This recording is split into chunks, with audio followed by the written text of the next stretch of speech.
नमस्कार, जी पंजाब हरियाणा हिमाचल पर आप सभी का स्वागत है। मैं हूं आपके साथ मोनिका ठाकुर। 25 खबर 25 रिपोर्टर के सफर में हम आपको बिना ब्रेक के पंजाब हरियाणा हिमाचल जम्मू कश्मीर की सभी बड़ी खबरें दिखाएंगे। इसके अलावा अच्छी खबर होगी, काम की बात होगी और मौसम का भी हाल जानेंगे। तो आप देखते रहिए देश का सबसे बड़ा न्यूज बुलेटिन 25 खबर 25 रिपोर्टर। और शुरुआत करने वाले हैं आज की बड़ी खबरों के साथ। पठानकोट में दोबारा आतंकी हमले के खुफिया अलर्ट के बाद एयरबेस की सुरक्षा कड़ी कर दी गई है। एयरफोर्स स्टेशन के आसपास भारी सुरक्षा बल तैनात किया गया है। घुसपैठियों को देखते ही गोली मारने का आदेश है।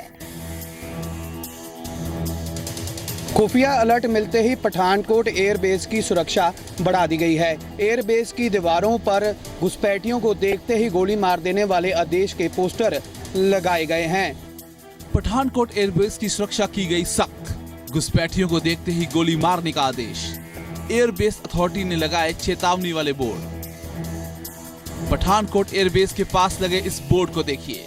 इस बोर्ड पर हिंदी और पंजाबी में साफ साफ लिखा है कि घुसपैठियों को गोली मार दी जाएगी। जी हां, पठानकोट में एयरफोर्स अथॉरिटी ने एयरबेस की सुरक्षा बढ़ाते हुए घुसपैठियों को देखते ही गोली मारने के आदेश जारी किए हैं।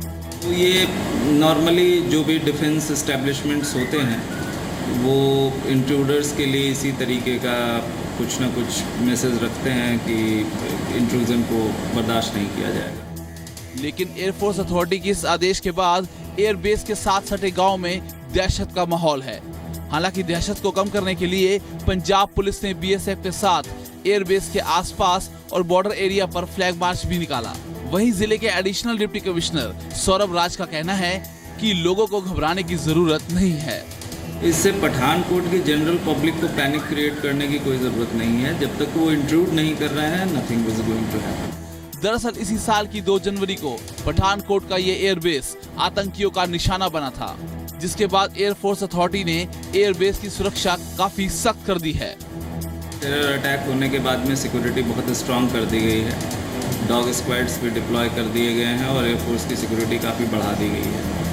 तो मुझे लगता है कि ये उसी जो सिक्योरिटी इन्हांसमेंट एक्सरसाइज में ही बीच में एयरफोर्स ने इस तरीके के पोस्टर लगाए हैं। पठानकोट एयरबेस 16 वर्ग किलोमीटर से अधिक भूभाग में फैला हुआ है और यहाँ करीब 5000 लोग रहते हैं।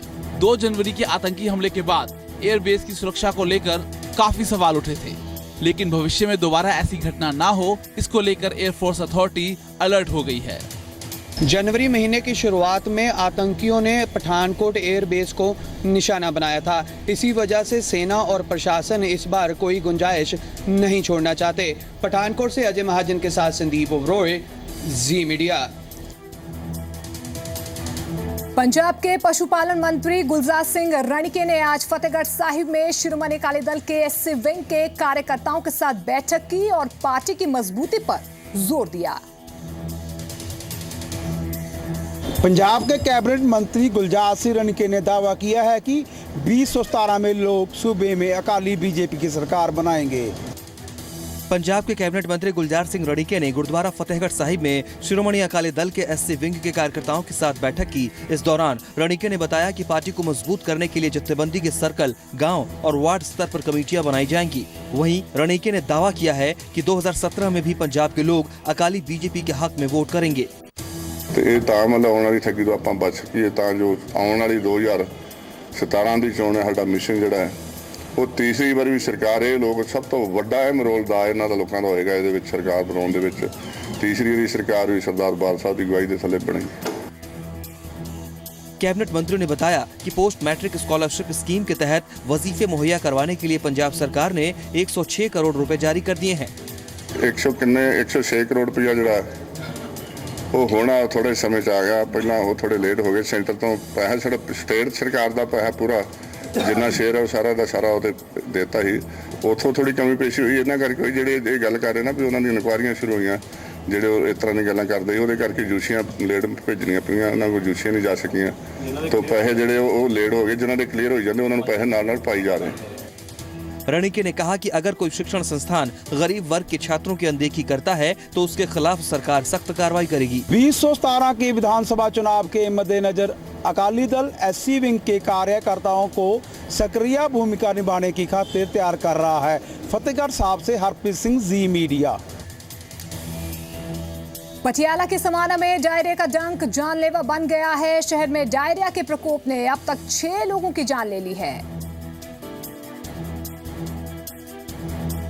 पटियाला के समाना में डायरिया लोगों पर कहर बन टूट रहा है। पिछले 9 दिनों में करीबन 6 लोग अपनी जान गंवा चुके हैं, जबकि 85 लोगों का इलाज चल रहा है। पटियाला के समाना के अस्पताल में डायरिया से ग्रस्त मरीजों की गिनती दिन ब दिन बढ़ती जा रही है। बच्चों से लेकर बुजुर्ग तक इस बीमारी की चपेट में आ गए हैं। समाना में अब तक 6 लोगों की जान जा चुकी है, जिसमें से 4 साल की बच्ची और एक महिला भी शामिल है। अब जब हालात बिगड़े हैं तो स्वास्थ्य विभाग भी हरकत में आया है। मरीजों के सही इलाज के लिए डॉक्टरों और नर्सों को भेजा गया है और बीमारी से बचने के टिप्स भी दिए जा रहे हैं। जागरूकता दे रहे हैं कि पानी ਜਿਹੜਾ ड्रिंकिंग वाटर है जिथे प्रॉपर नहीं है ਉਹਨੂੰ ਪਾਣੀ ਨੂੰ ਉਬਾਲ ਕੇ ਪੀਣ ਤੇ ਕਲੋਰੀਨ ਜਿਹੜੀਆਂ ਗੋਲੀਆਂ ਨੇ ਉਹਨਾਂ ਨੂੰ ਵੰਡੀਆਂ ਗਈਆਂ। दरअसल पिछले दिनों एक निजी टेलीकॉम कंपनी ने अपना अंडरग्राउंड नेटवर्क वायर समाना में बिछाया था, जिसकी वजह से सीवरेज के पंचर होने के साथ पीने के पानी में मिलने की आशंका जताई जा रही है, जिसको बीमारी की जड़ माना जा रहा है।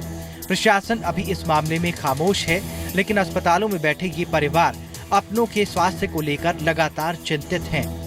इन्होंने लूज मोशन और उल्टियाँ नहीं की जी, 4 दिन हो गए जी। डायरिया से सबसे ज्यादा प्रभावित क्षेत्र में टिब्बी मोहल्ला, सरायपत्ती, घड़ामापत्ती और तेज कॉलोनी शामिल है। पटियाला से कैमरामैन कमल के साथ अवतार गिल, सी मीडिया। अमृतसर में चोरी की एक बड़ी वारदात को अंजाम दिया गया। चोरों ने आधे घंटे तक बड़े ही आराम से वारदात को अंजाम दिया और लाखों का माल लूट लिया। चोरी की ये सारी घटना तीसरी आंख यानी कि सीसीटीवी में कैद हो गई है। अमृतसर में घड़ियों के शोरूम से एक चोर लगभग 22 लाख की घड़ियां चुराकर फरार हो गया। अमृतसर के क्वींस रोड पर चोरों ने घड़ियों के शोरूम को निशाना बनाया। चोरों की करतूत सीसीटीवी में कैद हुई है। शोरूम के अंदर घुसकर चोर करीब आधे घंटे तक लाखों के माल पर हाथ साफ करता रहा और बाद में अपने साथियों की मदद से सामान लेकर मौके से रफू चक्कर हो गया। दुकान मालिक के मुताबिक चोरों ने लगभग 22 लाख रुपए की 375 घड़ियां और चश्मों की चोरी को अंजाम दिया है। पहले कैश ड्रॉर में आया, 38,000 कुछ रुपए वहाँ पे कैश थे, वो सारे उसने पहले उठाए और बाद में तकरीबन ऑलमोस्ट 400 के आसपास 380-90 घड़ियाँ वो लेके वहाँ से चला गया। पूरा आधा घंटा वो आदमी अंदर रहा। 14 के करीब चश्मे भी वहाँ उसने लिए हैं। पुलिस ने अज्ञात चोर के खिलाफ केस दर्ज कर लिया है और सीसीटीवी फुटेज को कब्जे में लेकर जांच शुरू कर दी है। ਉਹਦੇ ਰਾਤ ਨੂੰ ਜਿਹੜੇ ਟਰੈਕਟਰ ਸ਼ੋਰੂਮ ਬੰਦ ਕਰਕੇ ਗਏ ਸੀ, ਸਵੇਰੇ ਜਦੋਂ ਆਣ ਕੇ ਵੇਖਿਆ ਉਹ ਤਾਲਾ ਨਹੀਂ, ਤਾਲਾ ਹੋਰ ਲੱਗਾ ਸੀ। तो उन्होंने काफ़ी कीमती घड़ियाँ तो चोरी करके ले गए। वो इन्वेस्टिगेशन कर रहे हैं। चोर सीसीटीवी में कैद हुआ है। वहीं दुकान मालिक को शक है कि चोर ने अन्य साथियों के साथ मिलकर लाखों की लूट को अंजाम दिया है। अमृतसर से राजन गोसाई के साथ अमन कपूर, जी मीडिया। दूसरी तरफ लुधियाना में पुलिस को एक बड़ी कामयाबी हाथ लगी है। पुलिस के शिकंजे में एक ऐसा गिरोह आया है जो रेलवे स्टेशन पर टिकट लेने वाले लोगों की जेबों पर हाथ साफ करता था। लुधियाना से आपको सावधान करने वाली खबर है। अगर आप ट्रेन टिकट बुक करने रेलवे काउंटर जा रहे हैं तो सावधान रहिए, क्योंकि हो सकता है कि जेब कतरे आपकी जेब काट लें और आपको पता भी न चले। अगर आप ट्रेन टिकट बुक करने रेलवे काउंटर जा रहे हैं तो जरा सावधान रहिएगा, क्योंकि लुधियाना पुलिस ने ऐसे गिरोह का पर्दाफाश किया है जो टिकट काउंटर के पास लाइन में लगे यात्रियों की जेब से मोबाइल, पैसे या अन्य कीमती सामान उड़ा लेते थे। कुछ दिन से हमें मोबाइल निकालने की शिकायत प्राप्त हो रही थी, जिसके लिए हम कई दिन से नाकाबंदी की हुई थी। आज हमारे 3 एएसआई और उनकी पार्टी जो आरएमएस दफ्तर है उनके वहाँ चेकिंग कर रही थी, तो ये 3 व्यक्ति सुरेंद्र, विजय, राजू पकड़े। इनकी तलाशी के दौरान उनके पास 3 मोबाइल फ़ोन बरामद हुए, जो सारे कॉस्टली हैं। एप्पल है, सैमसंग है, HTC है। लुधियाना रेलवे जीआरपी ने इस गिरोह के 3 सदस्यों को गिरफ्तार किया है। इनकी चोरी की वारदात की सीसीटीवी फुटेज भी सामने आई है, जिसके आधार पर पुलिस आगे की छानबीन कर रही है। इनकी तलाशी के दौरान उनके पास 3 मोबाइल फ़ोन बरामद हुए, जो सारे कॉस्टली हैं। एप्पल है, सैमसंग है, HTC है, वो सारे ब्रांडेड हैं ये मोबाइल। और इससे हमने फुटेज भी पहले निकलवाई थी उस फुटेज में भी यही व्यक्ति सामने आए हैं। तो रिमांड लेके आगे पूछताछ करेंगे कि और व्यक्ति इनके साथ कौन कौन है और कहाँ कहाँ इन्होंने वारदात की है। और पूछताछ में ये भी सामने आया इनके खिलाफ जलंधर में भी पर्चे दर्ज हैं। लुधियाना पुलिस ने इस गिरोह का खुलासा कर आपको बाखबर तो कर दिया है, लेकिन सावधानी आपको ही रखनी है ताकि आपकी यात्रा मंगलमय हो। नवीन शर्मा, जी मीडिया, लुधियाना। शिक्षा के क्षेत्र में आधुनिक तकनीक का इस्तेमाल लगातार बढ़ रहा है, जिसका फायदा भी छात्रों को हो रहा है। ऐसी एक पहल की है चंडीगढ़ के शिक्षा विभाग ने। ये खास रिपोर्ट देखिए। चंडीगढ़ शिक्षा विभाग ने इस बार 11वीं क्लास में दाखिला लेने के इच्छुक छात्रों के लिए ऑनलाइन एडमिशन वेबसाइट लॉन्च की है। इंटरनेट का दौर है, ऐसे में चंडीगढ़ शिक्षा विभाग भी छात्रों को जागरूक करने में जुटा है। यही वजह है कि इस बार विभाग ने 11वीं क्लास में एडमिशन लेने वाले छात्रों के लिए ऑनलाइन प्रक्रिया शुरू की है। विभाग ने ऑनलाइन एडमिशन पोर्टल लॉन्च किया है, जिससे छात्र ऑनलाइन एडमिशन ले सकते हैं। इसके अलावा प्रॉस्पेक्टस भी जारी किए गए हैं, जो शहर में 8 जगहों पर उपलब्ध रहेंगे। स्कूल एजुकेशन की बहुत अच्छी पहल है, हर साल हम करते हैं। तो इस बार इसकी फॉर्मल लॉन्चिंग हमने इसलिए की है so that all the students जिन्होंने अभी 10th में मार्क्स या रिजल्ट डिक्लेयर हुए हैं, दे शुड बी अवेयर कि गवर्नमेंट स्कूल्स में from 10th onwards admission process is on. तो prospectus will be selling from 8 different locations. Student have both the facilities, वो ऑनलाइन भी सबमिट कर सकते हैं, they can take hard copy also. Online admission लेने के लिए विभाग ने स्कूलों में हेल्प डेस्क बनाए हैं, जहां से बच्चे निःशुल्क सेवा का फायदा उठा सकते हैं। इस बार विभाग ने छात्रों के लिए मास मीडिया और लीगल स्टडीज के सब्जेक्ट भी इंट्रोड्यूस किए हैं। तो वो जो बच्चे अपना ऑनलाइन भरना चाहते हैं और वहाँ घर में फैसिलिटी नहीं है, उनको कैफ़े जाने की ज़रूरत नहीं है, वो हमारे स्कूल में जहाँ फॉर्म मिलते हैं वहीं जाकर अपना फॉर्म भर सकते हैं। वहाँ हमने 4 कंप्यूटर डेडिकेट कर दिए और हमारे जो कंप्यूटर टीचर्स हैं दे विल असिस्ट देम। हमने 2 सब्जेक्ट्स इस बार ऐड किए हैं। एक तो सब्जेक्ट है मास मीडिया स्टडीज़, वो government model senior secondary school 35 के स्कूल में है, और दूसरा है लीगल स्टडीज़, वो हमने government model senior secondary school sector 19 में वो प्रोविज़न दी है। विभाग चाहता है कि ऑनलाइन के दौर में छात्र पीछे ना रहे, इसी मकसद से ऑनलाइन एडमिशन वेब लॉन्च किया गया है। चंडीगढ़ शिक्षा विभाग ने इस बार 11वीं क्लास में दाखिला लेने वाले छात्रों के लिए मास कॉम और लीगल स्टडी का सब्जेक्ट भी उपलब्ध करवाया है। चंडीगढ़ से नितिका महेश्वरी के साथ रविंद्र सिंह, जी मीडिया। तेजी से आधुनिकता की तरफ बढ़ती सिटी ब्यूटीफुल के साथ लगता है गांव आज भी सदियों पुराने ढर्रे पर चल रहा है, लेकिन अपनी इसी प्राचीनता की वजह से इसके दिन फिरने की उम्मीद जग गई है। कैसे, ये रिपोर्ट देखिए। अगर मसौल गांव को प्रोटेक्टेड साइट बना दिया जाता है तो ना सिर्फ ये इतिहास और रिसर्च के हिसाब से एक अहम कदम होगा, बल्कि उन लोगों के लिए भी एक राहत की खबर होगी जो कि अभी तक मूलभूत सुविधाओं से वंचित है। चंडीगढ़ से कुछ किलोमीटर की दूरी पर बसे मसोल गांव के दिन अब फिरने लगे हैं। आर्कियोलॉजिकल सर्वे ऑफ इंडिया ने इसे प्रोटेक्टेड साइट घोषित करने के लिए प्रशासन से इसका रेवेन्यू रिकॉर्ड मांगा है। एएसआई का अनुमान है कि यहाँ दुनिया के सबसे पुराने फॉसिल्स हो सकते हैं। और आज वो फॉसिल्स हमको मिल रहे हैं, साथ ही साथ जब हम देखते हैं कि वहाँ स्टोन टूल्स भी मिल रहे हैं, तो निश्चित रूप से किसी दौरान वहाँ पर मानव का प्रादुर्भाव हुआ, मनुष्य की वहाँ पर एक्टिविटी हुई है। पूरी कवायद पीएम मोदी के इसमें रुचि दिखाने के बाद शुरू हुई। फ्रेंच रिजर्व स्कॉलर्स ने भी इस एरिया का सर्वे किया था। जब फ्रेंच प्रेसिडेंट का विजिट हुआ था चंडीगढ़ शहर का, और हमारे माननीय प्रधानमंत्री जी भी उस दौरान आए थे, तो एक छोटी सी एग्जीबिशन लगा के उनको मसोल के साइड का, चूँकि इसमें फ्रेंच डेलीगेशन ने भी स्टडी किया है किसी समय में, तो उनको वो टूल्स और फॉसिल्स दिखाए गए थे। तो निश्चित रूप से साइट की महत्ता को सिद्ध करता है कि जब इस लेवल पर जाके इंडो फ्रेंच डेलीगेशन मिलके यदि काम कर रहा है, तो इस वजह से वो साइट थोड़ा सा ज़्यादा महत्वपूर्ण होगा। और उनके लिए भी एक राहत की खबर होगी, जो कि अपनी रोजी रोटी कमाने के लिए 5 घंटे ऊंटों के ऊपर सफर कर कर चंडीगढ़ पहुंचते हैं। कैमरा पर्सन दीपक के साथ नेहा शर्मा, जी मीडिया, चंडीगढ़। मीरी पीरी के मालिक छठे पातशाह श्री गुरु हरगोविंद साहिब की पहली जंग फतेह दिवस को समर्पित गुरु की नगरी अमृतसर में विशाल नगर कीर्तन सजाया गया, जिसमें बड़ी गिनती में संगतों ने हिस्सा लिया। फतेह दिवस के मद्देनजर गुरु नगरी अमृतसर में निकाले गए नगर कीर्तन में संतों ने बढ़ चढ़कर हिस्सा लिया। श्री गुरु हरगोबिंद साहिब जी के फतेहगढ़ दिवस के संबंध में गुरु नगरी में अलौकिक नगर कीर्तन का आयोजन किया गया। गुरुद्वारा शहीद बाबा दीप सिंह जी से 5 प्यारों के नेतृत्व में नगर कीर्तन का शुभारंभ हुआ, जिसमें संगतों ने बढ़ चढ़कर भाग लेते हुए सारे रास्ते गुरबानी का गुणगान किया। नगर कीर्तन में बैंड और गतका पार्टियों ने अपनी कला के जौहर दिखाए। नगर कीर्तन शहर के विभिन्न बाजारों से होता हुआ गुरुद्वारा किला श्री लोहगढ़ साहिब में संपन्न हुआ।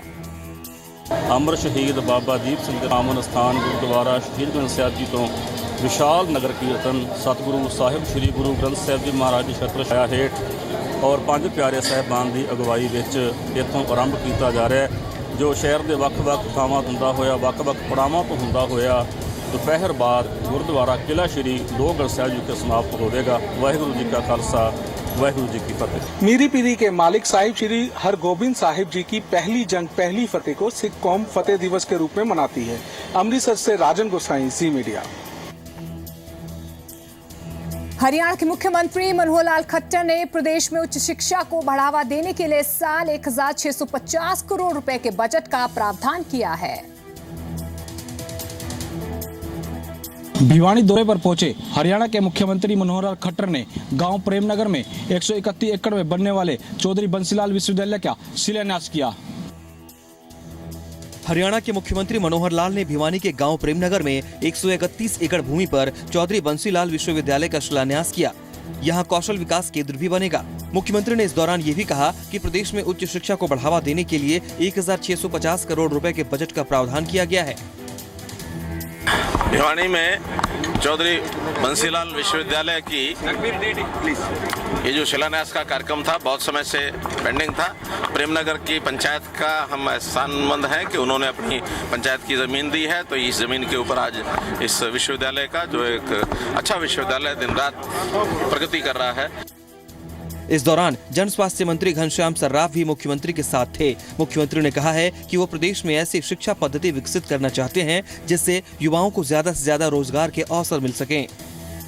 आज तो विश्वविद्यालय की नींव रखी है, शिलान्यास हुआ है, एक एक काम आगे बढ़ता चला जाएगा।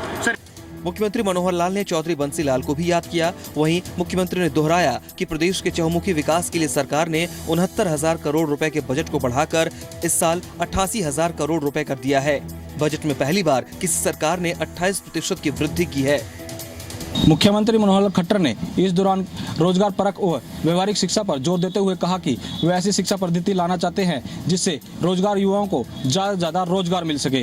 भिवानी से नवीन के साथ राकेश रोहिला, जी मीडिया। हिसार में हरियाणा का पहला इंटरनेशनल हवाई अड्डा बनेगा। हरियाणा के मुख्यमंत्री श्री मनोहर लाल खट्टर ने इसका ऐलान किया है। विस्तार से जानकारी दे रही है हमारी एक खास रिपोर्ट। हरियाणा के मुख्यमंत्री मनोहर लाल खट्टर ने प्रदेश का पहला इंटरनेशनल एयरपोर्ट बनाए जाने का ऐलान किया है। मुख्यमंत्री खट्टर के अनुसार हरियाणा का पहला इंटरनेशनल एयरपोर्ट हिसार में बनेगा। हरियाणा के मुख्यमंत्री मनोहर लाल खट्टर ने हरियाणा में इंटरनेशनल एयरपोर्ट बनाए जाने का ऐलान किया है। सीएम खट्टर के मुताबिक प्रदेश का पहला इंटरनेशनल एयरपोर्ट हिसार में बनकर तैयार होगा। अभी अंतर्राष्ट्रीय एयरपोर्ट हमारे यहाँ हरियाणा की धरती पर एक भी नहीं है। अब अपना एक अंतर्राष्ट्रीय हवाई अड्डा हिसार में बनाने जा रहे हैं और हिसार का अंतर्राष्ट्रीय हवाई अड्डा बनने के बाद यहाँ से मात्र 60 किलोमीटर पर दूरी पर हवाई अड्डा होगा, तो हम आधे घंटे में जा सकते हैं, 5 घंटे में वापस भी आ सकते हैं। मुख्यमंत्री खट्टर के मुताबिक दिल्ली के एयरपोर्ट का हरियाणा को फायदा होता है। मुख्यमंत्री खट्टर ने गुरुग्राम और उसके आसपास के गांव के विकास को भी दिल्ली के एयरपोर्ट से जोड़ा। दिल्ली का एयरपोर्ट भी हरियाणा के इतने नजदीक है कि उसका फायदा हरियाणा को ज्यादा, दिल्ली को कम है। गुड़गांव जैसे लोग उस एयरपोर्ट के कारण से ही वो शहरों का विकास हो रहा है। मुख्यमंत्री खट्टर ने प्रदेश के विकास पर जोर देते हुए कहा कि प्रदेश में तेजी से विकास हो रहा है और इंटरनेशनल एयरपोर्ट बनने से विकास को और ज्यादा गति मिलेगी। मुख्यमंत्री मनोहर लाल खट्टर ने कहा है कि प्रदेश में चौमुखी विकास हो रहा है और प्रदेश में इंटरनेशनल एयरपोर्ट बनने से प्रदेश के विकास को और ज्यादा पंख लग जाएंगे। रोहतक से राज ताकिया के साथ राजीव अद्वास, जी मीडिया।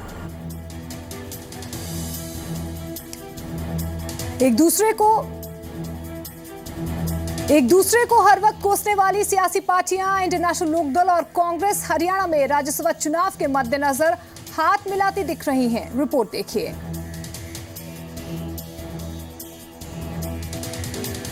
हरियाणा में राज्यसभा सीट को लेकर अवसरवादी राजनीति देखने को मिल रही है।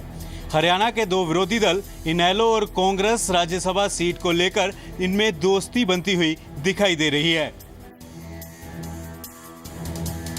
हरियाणा में हमेशा एक दूसरे के खिलाफ आरोपों की राजनीति करने वाले दो सियासी दल इनेलो और कांग्रेस राज्यसभा चुनाव के मद्देनजर हाथ मिलाते दिख रहे हैं। इनेलो समर्थित उम्मीदवार आर.के. आनंद दिल्ली में हुई कांग्रेस विधायक दल की बैठक में शामिल हुए। उससे पहले आनंद कांग्रेस की राष्ट्रीय अध्यक्ष सोनिया गांधी से मिले और राज्यसभा चुनाव में जीत हासिल करने के लिए उन्हें कांग्रेस की नीतियों को अपनाने का भरोसा दिया। हालांकि हरियाणा के कैबिनेट मंत्री अनिल विज ने आर.के. आनंद के इस कदम को उनकी कांग्रेस में घर वापसी बताया है। विज के मुताबिक अब आर.के. आनंद इनेलो के नहीं बल्कि कांग्रेस के उम्मीदवार हो गए हैं। लिहाजा इनेलो को सोचना है कि जिस पार्टी को वो रात दिन कोसती है, जिससे उसकी नीतियां मेल नहीं खाती, वो उससे समर्थन करेगी या नहीं। इनेलो का उम्मीदवार था, वो भाग गया है, उसने पाला बदल लिया है, अब वो कांग्रेस के पाले में चला गया और कांग्रेस के सब नेताओं के बयान आ रहे हैं कि उसने कहा है कि मेरी कांग्रेस की नीतियों में श्रद्धा है, विश्वास है और मैं सदन के अंदर भी और बाहर भी कांग्रेस की नीतियों को आगे बढ़ाऊंगा। तो ऐसे में इनेलो को सोचना कि क्या वो ऐसे व्यक्ति को समर्थन करना चाहेगी जो कांग्रेस की नीतियों को आगे बढ़ाना चाहता है। It is for INLD now. उसके बाद इनेलो ने आरोप लगाया कि कांग्रेस भाजपा की बी टीम है। ये अंदर से दोनों मुसेरे भाई हैं। विधायक किसी भी दल के हैं जो विकास को सर्वोपरि मानते हैं, अपनी अंतरात्मा को लेकर इस देश को परम वैभव पर ले जाना चाहते हैं। मेरा मानना है वो आज भी माननीय मोदी जी के हाथ को मजबूत करने के लिए सुभाष चंद्रा जी को वोट करेंगे। उनका गठजोड़ है, सगी बहनें हैं दोनों के दो और उन्होंने आज ये मालूम भी हो गया है, बिल्कुल है इनका गठजोड़ है। उधर चंडीगढ़ में हरियाणा बीजेपी विधायक दल की बैठक भी हुई।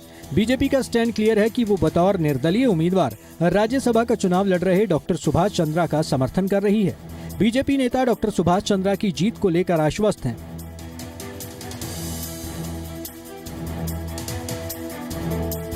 अभी तो रात बाकी है, अब देखेंगे दोनों सीट हम जीतेंगे। समर्थन तो सुभाष चंद्रा जी को है, वो जीतेगा, हमें विश्वास है। हरियाणा में राज्यसभा की 2 सीटें खाली हुई हैं, जिसके लिए शनिवार को चुनाव होना है। राज्यसभा के रण में 3 उम्मीदवार चौधरी बीरेंद्र सिंह, निर्दलीय उम्मीदवार डॉक्टर सुभाष चंद्रा और आर.के. आनंद हैं। इनेलो और कांग्रेस के बीच हमेशा विवाद का नाता रहा है। इनेलो सुप्रीमो ओम प्रकाश चौटाला को जब जेपीटी घोटाले में सजा हुई थी तो इनेलो ने कांग्रेस पर राजनीतिक साजिश रचने का आरोप लगाया था। वहीं राज्यसभा सीट को लेकर इनेलो और कांग्रेस अब एकजुट होते हुए नजर आ रहे हैं। दिल्ली से सटे गुरुग्राम में एक लड़की की पीट कर हत्या कर दी गई। गुरुग्राम के शंकर चौक पर पीट कर लड़की को मार डाला गया। पुलिस ने 3 लड़के और एक लड़की को गिरफ्तार किया है। गुरुग्राम की चमकती दमकती रात में एक बार फिर एक लड़की की हत्या का मामला सामने आया है, जिसने प्रशासनिक व्यवस्था पर सवाल खड़ा कर दिया है। साइबर सिटी गुरुग्राम की सड़कों पर एक बार फिर मानवता शर्मसार हुई है। देर रात यहां एक लड़की की कुछ लोगों ने पीट कर हत्या कर दी, लेकिन किसी ने उसकी मदद करना मुनासिब नहीं समझा। दरअसल वारदात गुरुग्राम में बार में काम करने वाली एक लड़की माही के साथ पेश आई है, जिसे उसके ही कुछ साथियों ने अपने गुस्से का शिकार बनाया। इनका 2-3 दिन पहले कोई झगड़ा हुआ था, जिसमें एक लड़की को एक्सीडेंट में कुछ चोटें आई थी, जिसके बदले में आज इनकी आपस में बहस हुई और उसके बाद बहस के दौरान इनका झगड़ा दोबारा हो गया और उसमें इस लड़की को चोट लगी, जिसकी वजह से ज़्यादा खून बहने की वजह से उसकी मृत्यु हो गई। बताया जाता है कि शहर के शंकर चौक पर स्थित ढाबे में माही अपनी दोस्त पूनम और खुशी के साथ मौजूद थी। तभी बार में काम करने वाली एक और लड़की पूजा ने उसके साथ गाली गलौज शुरू कर दी। फिर अपने पुरुष साथियों के साथ मिलकर उसे डंडों से पीटना शुरू कर दिया। पुलिस की शुरुआती तफ्तीश में मामला आपसी रंजिश का लगता है। 3 लड़कों का और एक लड़की का उन्होंने नाम लिखवाया है, जिनको हमने हिरासत में ले लिया है। देर रात हमने रेड करके 3 लड़कों को और एक लड़की को उसमें हिरासत में लिया है। मामले में पुलिस ने पूजा के साथ ही 3 युवकों को गिरफ्तार किया है, लेकिन इस घटना ने एक बार फिर से शहर की प्रशासनिक व्यवस्था और यहाँ के लोगों की मानवता पर सवाल जरूर खड़ा कर दिया है। पुलिस मामले की जांच कर रही है, लेकिन ये सवाल जरूर उठता है कि जिस समय वारदात को अंजाम दिया गया उस समय किसी ने लड़की की मदद क्यों नहीं की। गुड़गांव से आलोक उपाध्याय के साथ विनोद मित्तल, जी मीडिया। आय से अधिक संपत्ति मामले में हिमाचल प्रदेश के मुख्यमंत्री वीरभद्र सिंह से दूसरे दिन भी दिल्ली में सीबीआई ने पूछताछ की है, जिसके बारे में विस्तार से बता रहे हैं जी मीडिया संवाददाता पंकज कपाही। मुख्यमंत्री वीरभद्र सिंह एक बार फिर लगभग आज 7 घंटे तक जो है मुख्यमंत्री से पूछताछ हुई है और दूसरे दिन जो है पूछताछ एक बार फिर से लगातार 7 घंटे चली है। यानी कि अब जो है सीबीआई आने वाले दिनों में मुख्यमंत्री वीरभद्र सिंह के जो रिश्तेदार हैं, जो उनकी पत्नी प्रतिभा देवी सिंह हैं और जो उनके बच्चे विक्रमादित्य और अपराजिता सिंह हैं, उन पर भी जो उनको भी नोटिस भेजकर उनसे भी पूछताछ कर सकती है। आपको बता दें कि आज भी लगभग 7 घंटे के करीब मुख्यमंत्री वीरभद्र सिंह से पूछताछ हुई है और तमाम पहलुओं पर एक बारीकी से जो है जांच की गई है। उसके बाद मुख्यमंत्री वीरभद्र सिंह को सीबीआई हेडक्वार्टर बुलाया गया था, जहां उनसे पूछताछ आज दूसरे दिन भी 7 घंटे तक जारी रही है। कैमरामैन सौरभ के साथ पंकज कपाही, जी मीडिया, दिल्ली।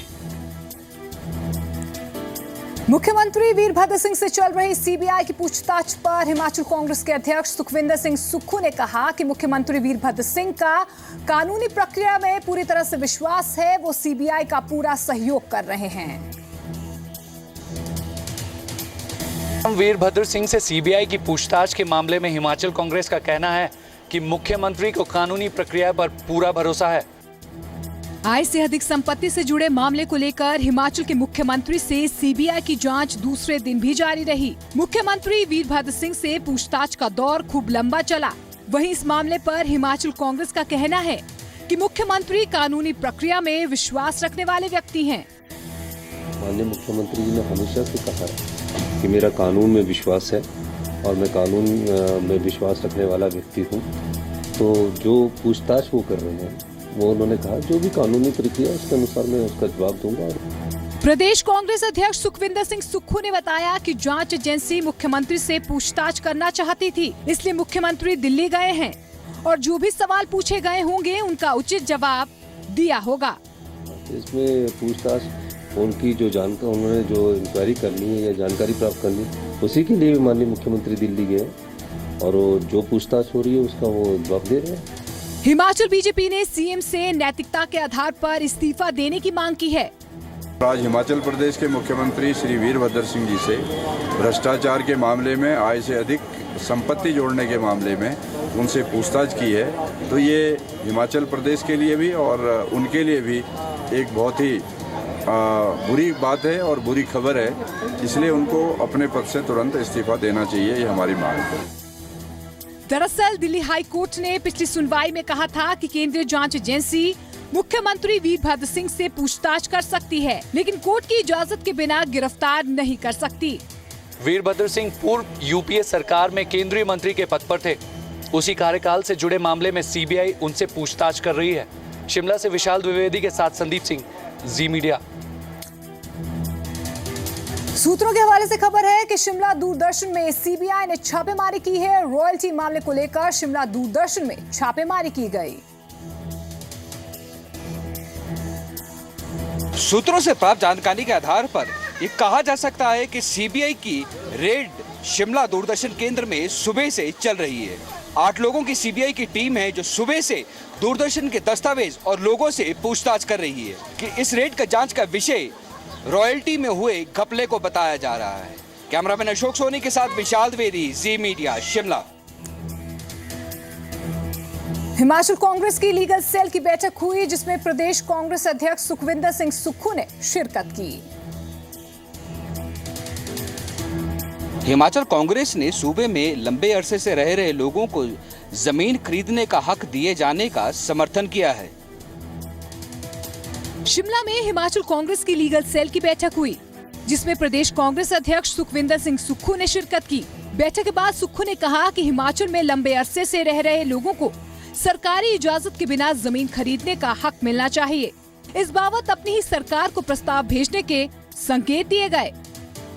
कि जो लैंड का टाइटल है, चाहे वो नगर परिषद है, चाहे कितने सालों से 25-30 सालों से लोग रहते हैं, तो उन्हें लैंड का टाइटल देने के लिए भी सरकार से आग्रह किया जाए। और ये निश्चित तौर पर हम चाहेंगे कि 118 के तहत जो नगर निगम, नगर पंचायत और नगर परिषद में जो लोग रह रहे हैं, उस पर पार्टी विस्तृत विचार विमर्श करेगी। हिमाचल कांग्रेस चाहती है कि पार्टी का लीगल सेल आम लोगों के बीच जाकर मोदी सरकार के प्रचार की पोल खोले और राज्य सरकार की उपलब्धियों को जनता तक पहुंचाए। कि मोदी जी जब से 2 वर्ष पूर्ण हुए हैं और जो विज्ञापनों के माध्यम से अपना गुणगान कर रहे हैं, उसमें सच्चाई कितनी है और लोगों का ध्यान अपने जो सच्ची बातों के द्वारा और जो हमारे कार्य है उसको करने के लिए भी ये बैठक हमने बुलाई गई है। गैर हिमाचलियों को जमीन खरीदने का हक की वकालत करके कांग्रेस पार्टी एक खास तबके को अपने वोट बैंक में तब्दील करने की कोशिश कर रही है। विशाल द्विवेदी, जी मीडिया, शिमला।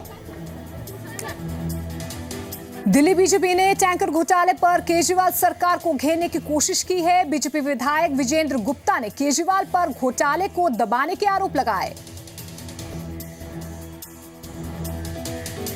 दिल्ली विधानसभा में आज टैंकर घोटाले पर हंगामा हुआ। बीजेपी विधायक विजेंद्र गुप्ता ने ये मुद्दा उठाया और पूछा कि केजरीवाल सरकार ने अब तक इस मामले में कोई कार्रवाई क्यों नहीं की। टैंकर घोटाले पर अपनी बात कहने के लिए बीजेपी विधायक विजेंद्र गुप्ता सदन में टेबल पर चढ़ गए।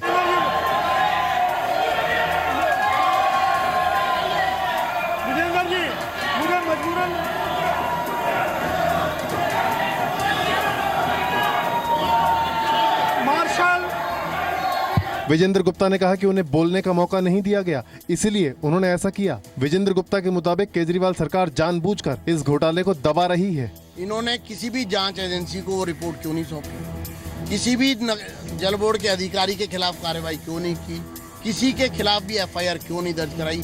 ये 400 करोड़ का घोटाला दिल्ली के मुख्यमंत्री ने क्यों किया है। वहीं केजरीवाल ने कहा कि टैंकर घोटाला शीला दीक्षित की सरकार के वक्त हुआ था। मैं कल जल बोर्ड की फैक्ट फाइंडिंग दे दूंगा। आप आपकी पत्नी ने जो पेंशन घोटाला किया उसकी रिपोर्ट कल आप मेरे को दे देना। मैं कल जल बोर्ड की फैक्ट फाइंडिंग दे दूंगा। टैंकर घोटाले पर एक पूरी फैक्ट फाइंडिंग रिपोर्ट होने के बावजूद केजरीवाल सरकार के आरोपियों पर कार्रवाई नहीं करने से अब सवाल खड़े हो रहे हैं। दिल्ली की तिहाड़ जेल में बंद गैंगस्टर छोटा राजन की हत्या की साजिश के आरोप में पुलिस ने 4 लोगों को गिरफ्तार किया है। बता दें कि छोटा राजन के भारत आने से पहले भी छोटा शकील कई देशों में उसे मरवाने की कोशिश करता रहा है। दिल्ली पुलिस की स्पेशल सेल ने 4 लोगों को तिहाड़ जेल में बंद अंडरवर्ल्ड डॉन छोटा राजन को मारने का प्लान बनाने के आरोप में गिरफ्तार किया है।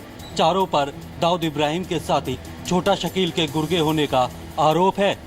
पुलिस के मुताबिक गिरफ्तार किए गए चारों आरोपी छोटा शकील के कहने पर जेल में बंद छोटा राजन को मारने का प्लान बना रहे थे। पकड़े गए लोगों के नाम रॉजर रॉबिन्सन, जुनैद, यूनुस और मनीष हैं। रॉबिन्सन को रोहिणी, जुनैदपुर को सीलमपुर, यूनुस को गाजियाबाद और मनीष को नोएडा का बताया जा रहा है। 3 तारीख को पकड़ा गया था, दिल्ली एनसीआर रीजन से ही पकड़ा गया था और 5 दिन की पुलिस रिमांड भी ली गई थी। कल ये जुडिशियल कस्टडी में चले गए। कुछ वेपन रिकवर हुए और कैश कुछ रिकवर हुआ। पुलिस के मुताबिक गिरफ्तार किए गए लोगों ने राजन को जेल से कोर्ट या कोर्ट से जेल ले जाते वक्त मारने का प्लान बनाया था।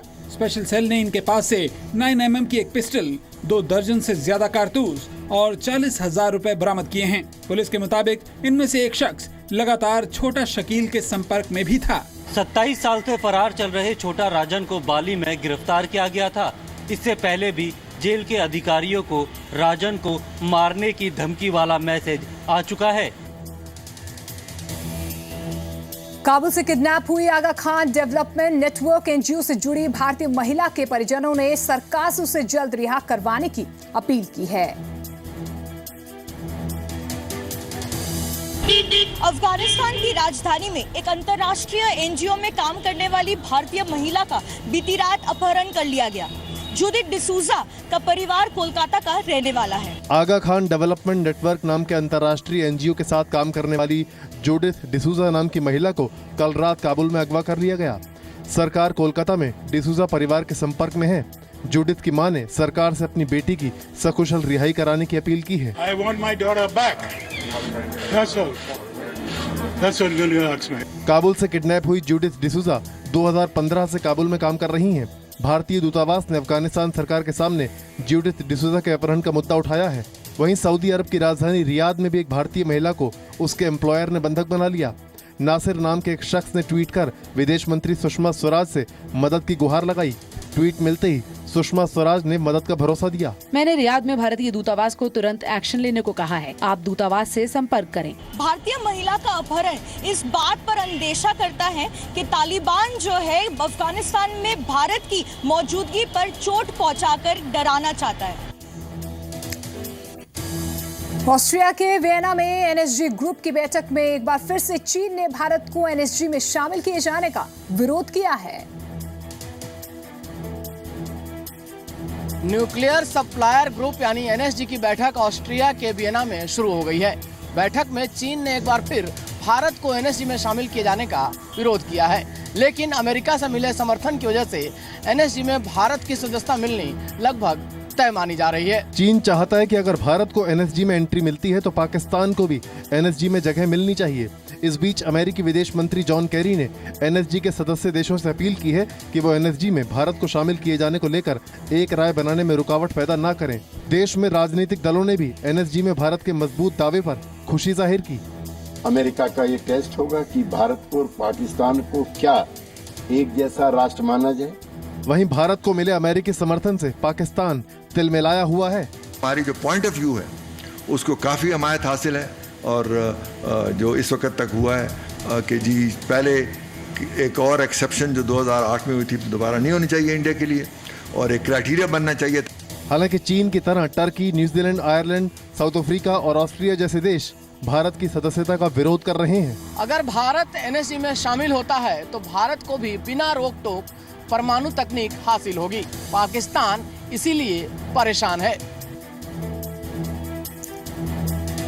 2014 की बाढ़ में पुंछ नदी पर बने पुल का हिस्सा ढह गया था। तब से लेकर करीबन 10 लाख की आबादी मुश्किलों का सामना कर रही थी, जो अब नया पुल बनने से दूर हो गई है।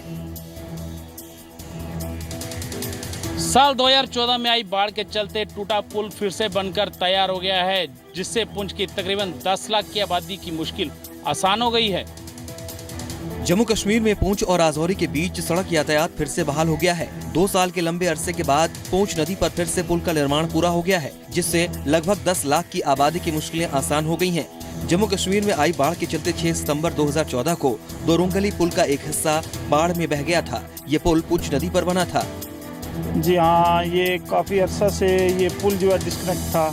2014 में एक भारी फ्लड जो आया था जिसमें ये पुल का हिस्सा जो है वो बह गया था, जिसकी वजह से तमाम जो है गांव जो हैं तकरीबन 10 लाख आबादी जो है इस पुल के पार की जो है वो सिटी से जो डिस्कनेक्ट जो है हो चुकी थी। ट्रैफिक के लिए पुल को खोले जाने से लोग खासा खुश हैं और सरकार का शुक्रिया अदा कर रहे हैं। रमजान के महीने के मद्देनजर पुल का फिर से बहाल होना भी खुशी की वजह माना जा रहा है। सहूलियत हो गई, हर इंसान पैदल चलने वाला में, गाड़ियों में चलने वाला में। इस वास्ते हम इस गवर्नमेंट का बहुत मशहूर है कि नए हमारे हुक्म जो है ठीक हो गया है और पुल जो है सही फर्स्ट क्लास बन गया, बहुत सुना बहुत पुल बन गया। 2-2.5 साल से ये डिस्टर्ब रहा, तो कम से कम 15 लाख की आबादी का शहर और हमारे जो गाँव हैं, हाँ लोग खुश हैं। अल्लाह के एडमिनिस्ट्रेशन को दुआएं दे रहे हैं, गवर्नमेंट को दुआएं दे रहे हैं, ये अच्छा हुआ। रमजान के पाक महीने में पुल को ट्रैफिक के लिए खोले जाने से स्थानीय लोग खासे खुश हैं और सरकार का शुक्रिया अदा कर रहे हैं। ब्यूरो रिपोर्ट के साथ रविंद्र श्रीवास्तव, जी मीडिया। अब उन नौजवानों को सावधान करने वाली खबर जो बाइक या ट्रेन पर स्टंट का शौक रखते हैं। मुंबई में बाइक पर स्टंट के दौरान हुए हादसे में एक शख्स की मौत हो गई। मुंबई के मरीन ड्राइव पर बाइक पर स्टंट करते हुए एक शख्स का वीडियो वायरल हुआ है। बाइक पर बेहद खतरनाक स्टंट करने वाले उस शख्स की मौत हो गई। बाइक पर हैरान करने वाले स्टंट की ये तस्वीरें मुंबई के मरीन ड्राइव की हैं। तेज रफ्तार बाइक पर यह शख्स ऐसे स्टंट कर रहा है जो हर पल जोखिम से भरे हुए हैं। कभी दोनों पैरों को बाइक की एक तरफ कर बाइक दौड़ाना, तो कभी बाइक की टंकी पर बैठकर दोनों पैरों को हेडलाइट के पास ले जाना। जब ये बाइकर स्टंट दिखा रहा था तो इसका एक दोस्त पीछे दौड़ रही दूसरी बाइक से इसका वीडियो शूट कर रहा था। हालांकि ये जानलेवा स्टंट ज्यादा देर नहीं चल सका और अचानक बाइक का बैलेंस बिगड़ते ही ये शख्स डिवाइडर से जा टकराया, जिसके बाद उसकी मौके पर ही मौत हो गई। इस तरह के स्टंट से कुछ पल का रोमांच मिल सकता है, लेकिन जिंदगी दांव पर लगाने वाले इस तरह के स्टंट करना आत्महत्या करने जैसा है। हिसार पहुंचे द ग्रेट खली ने इच्छा जताई है कि WWE में देश के युवाओं की भागीदारी बढ़नी चाहिए। उन्होंने हरियाणा सरकार की खेल नीति की भी जमकर तारीफ की। जाने माने रेसलर द ग्रेट खली उर्फ दलीप सिंह राणा ने WWF में भारत की भागीदारी बढ़ाने के मकसद से कोशिशें तेज कर दी हैं। WWE के मशहूर रेसलर द ग्रेट खली एक निजी कार्यक्रम के सिलसिले में हिसार में थे। इस मौके पर वो मीडिया से मुखातिब हुए। खली उर्फ दलीप राणा ने बताया कि प्रोफेशनल रेसलिंग के दर्शकों का बड़ा हिस्सा हिंदुस्तान से ताल्लुक रखता है, इसलिए वो चाहते हैं कि WWE में देश के युवाओं की भागीदारी बढ़े। तो हमने सोचा कि क्यों नहीं हम एक एकेडमी यहाँ पर खोली जाए हिंदुस्तान में, क्योंकि जब फॉरेन के लोगों को देख सकते हैं, वो बिजनेस कर सकते हैं यहाँ पर, तो अपना क्यों नहीं अपना एक अपने लोगों को प्रमोट किया जाए। इस बाबत खली कोशिशें तेज कर चुके हैं। वो जलंधर में एकेडमी खोल चुके हैं, जहां 200 खिलाड़ी प्रैक्टिस कर रहे हैं। खली दूसरे राज्यों में भी एकेडमी खोलने की इच्छा जाहिर कर चुके हैं। उन्होंने हरियाणा सरकार की खेल नीति की भी सराहना की है, क्योंकि हरियाणा के जो इस टाइम जो स्पोर्ट्स है, हरियाणा की पहले होती थी पंजाब सबसे ऊपर, इस टाइम जो हरियाणा के स्पोर्ट्स सबसे ऊपर है, तो बहुत क्रेज है, बहुत एक शौक है हरियाणा के जो नौजवान बच्चे। द ग्रेट खली ने हरियाणा की खेल नीति की सराहना की है। द ग्रेट खली जलंधर में एकेडमी खोल चुके हैं और दूसरे राज्यों में भी एकेडमी खोलने की इच्छा जाहिर कर चुके हैं। हिसार से हरेराम मिश्रा के साथ पंकज कपाही, जी मीडिया। जम्मू में आज मौसम ने करवट ली, जिसके चलते झमाझम बारिश और तेज हवाओं ने तापमान को लुढ़काते हुए लोगों को गर्मी से राहत दी है। जम्मू में हुई बारिश और तेज हवाओं ने कई दिन से चरम पर चल रहे पारे को गिराकर लोगों को राहत पहुंचाई है। जम्मू पर मेहरबान हुए इंद्रदेव ने लोगों को खुश होने का मौका दे दिया। कई दिन से पड़ रही जबरदस्त गर्मी के बीच आखिरकार बादल बरसे और लोगों को गर्मी से राहत दिलाने का काम किया। बीते कई दिन से पारा लगातार 40 डिग्री के आसपास पहुंच चुका था। यहाँ तक कि 1-2 मौकों पर 40 डिग्री सेल्सियस को पार भी कर गया, जिससे गर्मी लगातार कहर बरपा रही थी। ऐसे में बारिश और तेज हवाओं ने लोगों की मुश्किल को आसान करने का काम किया है। आज वाकई बारिश हुई है बड़े दिनों के बाद और बहुत अच्छा महसूस हो रहा है। इनफैक्ट बहुत ज्यादा ठंड भी लग रही है। पहले बहुत गर्मी थी, अभी थोड़ी बारिश हुई है तो मौसम मतलब राहत आई है और हम सबको अच्छा लग रहा है। अभी पेड़ भी सूख गए थे, वो भी थोड़े अच्छे फील कर रहे होंगे, हम भी अच्छा फील कर रहे हैं। अच्छा लग रहा है हमें बारिश होने के बाद। कुछ बारिश होने के कारण अच्छा फील हो रहा है, काफी ठंडे हो गया है और 2-3 दिनों से लाइट की भी काफी प्रॉब्लम थी, तो आज कुछ अच्छा लग रहा है, फील हो रहा है। जम्मू पूरे सूबे के भीतर सबसे ज्यादा गर्म रहने वाली जगह है। आपको बता दें कि बीते कई दिन से श्रीनगर में भी पारा 30 डिग्री सेल्सियस के करीब चल रहा है और गुलमर्ग में भी पारा 20 डिग्री सेल्सियस तक पहुंच चुका है। जम्मू में बीते कई दिनों से लगातार पारा 40 डिग्री को छू रहा था। जाहिर है कि ताज़ा बारिश से लोगों को गर्मी से राहत की सांस लेने का मौका मिला है। जम्मू से ब्यूरो रिपोर्ट, जी मीडिया।